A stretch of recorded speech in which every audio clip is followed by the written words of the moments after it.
जय जय श्री सीताराम। जय जय बजरंग बली। आज हम आपको हनुमान चालीसा के महाशक्तिशाली 7 दिन के संकल्प के बारे में जानेंगे। यह संकल्प स्त्री अथवा पुरुष कोई भी ले सकता है।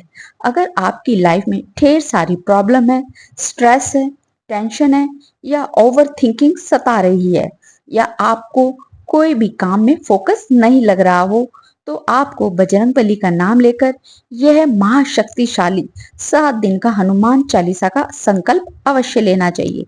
और मैं आपको विश्वास दिलाती हूँ अपने अनुभव के साथ कि आप जैसे ही ये संकल्प पूर्ण करेंगे, आपके सारे प्रॉब्लम तुरंत ही नष्ट हो जाएंगे और हनुमान जी स्वयं आपके रक्षक बनकर आपके साथ चलेंगे। तो चलिए सबसे पहले इस संकल्प के लाभ के बारे में जानते हैं और उसके बाद हम इसके नियम और विधि के बारे में जानेंगे। क्योंकि कोई भी संकल्प हो, अगर उसके पूर्ण नियम और विधि से ना किया जाए तो उसका पर्याप्त फल नहीं मिलता। तो चलिए श्री राम का नाम लेकर इस संकल्प के बारे में डिटेल में जानते हैं। वीडियो को शुरू करने से पहले कमेंट में जय श्री राम, जय बजरंगबली जरूर लिखें और चैनल को सब्सक्राइब करें। हनुमान जी इस कलयुग के देव हैं। अगर कोई भी व्यक्ति सच्चे मन और पूरी श्रद्धा के साथ हनुमान जी की आराधना करता है तो वह तुरंत ही उसे आशीर्वाद भी देते हैं और उसकी सारी प्रॉब्लम्स को तत्काल नष्ट भी कर देते हैं। आए दिन मुझे यानी कि वो जो कोई भी हो, स्त्री हो पुरुष हो, अगर पूरी श्रद्धा और विश्वास के साथ हनुमान चालीसा करेंगे तो हनुमान जी का आशीर्वाद उन्हें अवश्य प्राप्त होगा। तो चलिए अब हम इस हनुमान चालीसा के 7 दिन के शक्तिशाली संकल्प के लाभ के बारे में जानेंगे। फिर आखिरी में हम नियम और विधि में जानेंगे। इस संकल्प की शक्तियां अनंत हैं। जैसे ही आप यह संकल्प की शुरुआत करेंगे तो आपको इसके रिजल्ट यानी कि इसका प्रभाव पहले ही दिन से दिखना शुरू हो जाएगा। और कई बार ऐसा होता है कि जब ये संकल्प पूरी श्रद्धा और विश्वास के साथ करते हैं तो जिस भी रूप में आप बैठकर ये संकल्प कर रहे हैं तो आपको उस रूम में हनुमान जी के होने की भी अनुभूति होगी। ऐसा लगेगा कि हनुमान जी स्वयं मेरे साथ ही हैं और जैसे ही यह संकल्प पूर्ण होता है तो हनुमान जी स्वयं हमारे रक्षक बनते हैं, हमारे पूरे परिवार के रक्षक बनते हैं और सारी नकारात्मकता चीजों को हमसे दूर रखते हैं, सारी नेगेटिविटी को नष्ट कर देते हैं। यह संकल्प लेते ही धीरे धीरे हमारे मन को अद्भुत शांति मिलने लगेगी, सारी प्रॉब्लम्स दूर होती हुई नजर आएंगी। जिस भी काम में अगर आपका फोकस नहीं लग रहा है, धीरे धीरे आपका उस काम में फोकस भी लगने लगेगा, आपका माइंड बहुत ज्यादा ही वर्क करने लगेगा। हनुमान चालीसा की हर एक चौपाई अपने आप में ही एक महा मंत्र है। यह मंत्र हमारे मन को अति शुद्ध कर देते हैं, इसलिए जो भी हमारे अंदर नकारात्मकताएं होती हैं वह धीरे धीरे नष्ट होना शुरू हो जाती है। और हनुमान जी को हम भक्त शिरोमणि कहते हैं। यानी कि जब भी आप ये संकल्प लेते हैं और यह संकल्प पूरी निष्ठा से पूर्ण करते हैं तो हनुमान जी हमें और भी ज्यादा भक्ति प्रदान करते हैं ताकि हम मोक्ष की प्राप्ति कर सकें। इसलिए जब भी आपको कोई भी संकल्प की शुरुआत करनी हो तो पहले आप ये 7 दिन का संकल्प कीजिए, फिर हनुमान जी आपको स्वयं ही रास्ता दिखाते जाएंगे। आपको अंदर से ही भक्ति भाव जागना शुरू हो जाएगा। आपकी कोई भी इच्छा हो, मनोकामना हो, वो जब भी आप संकल्प लें तो वह हनुमान जी के चरणों में रखें और कहें कि हे हनुमत, मैं ये 7 दिन का संकल्प कर रहा हूँ या कर रही हूँ और यह मेरी इच्छा है, मनोकामना है, आप अवश्य इसे पूर्ण कीजिएगा और पूरी श्रद्धा के साथ आप ये संकल्प करिएगा।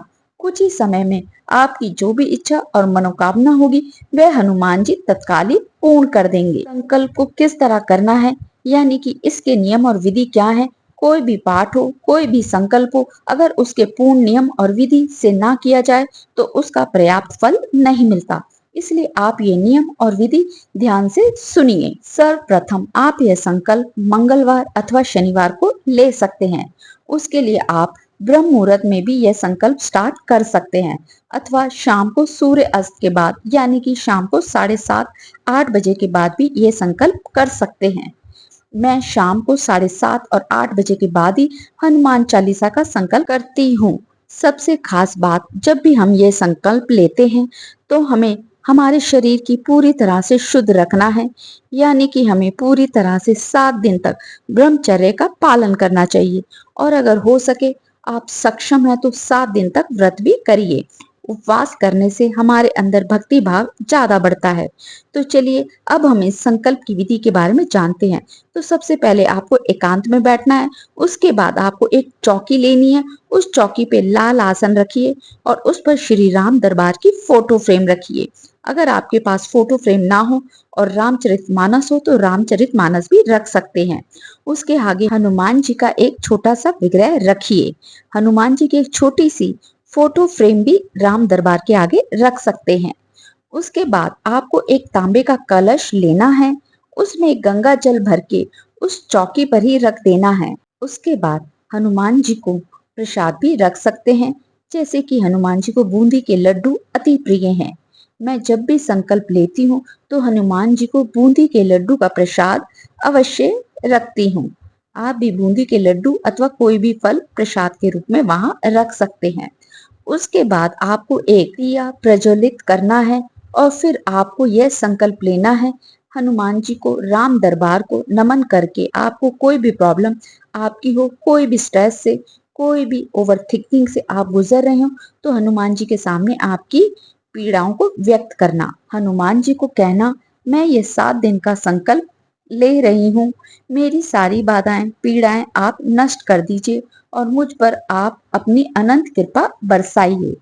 आपको सबसे प्रथम राम नाम की एक माला करनी है, क्योंकि हनुमान जी को सबसे ज्यादा प्रिय राम नाम ही है।